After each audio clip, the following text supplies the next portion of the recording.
Hello, everyone, and welcome to my student-led discussion on understanding approaches to poverty.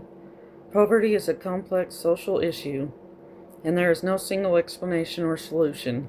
Policymakers, social workers, and economists look at poverty from different perspectives in order to understand why it occurs and how to reduce it today. I will briefly explain three major approaches to poverty: the individual approach, the structural approach, and the culture of poverty perspective. First, the individual approach focuses on personal responsibility and choices.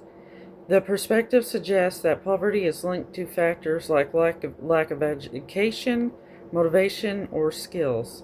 Policies influenced by this approach often emphasize job training, education, and personal accountability. For example, programs that require employment training in order to receive welfare benefits align with this perspective.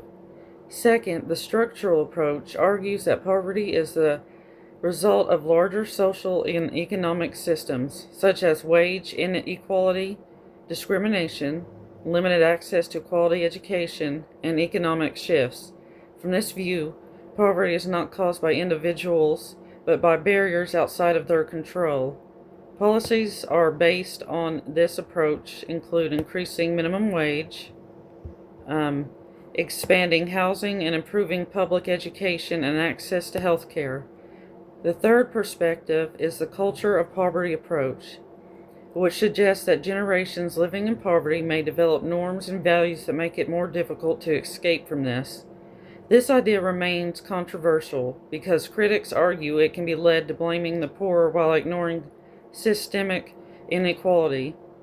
However, it has shaped discussions about the importance of community resources, mentorships, and breaking intergenerational patterns for families.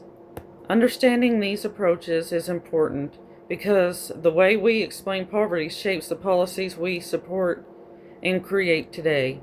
A balanced understanding recognizes that the individual efforts matters the most, but so do structural opportunities, resources, and social conditions for families alike. Poverty is simply a personal issue. It is a public issue that requires collective solutions. Thank you for listening, and I look forward to hearing your thoughts on how these approaches apply to modern policy and social programs. I hope y'all have a great day.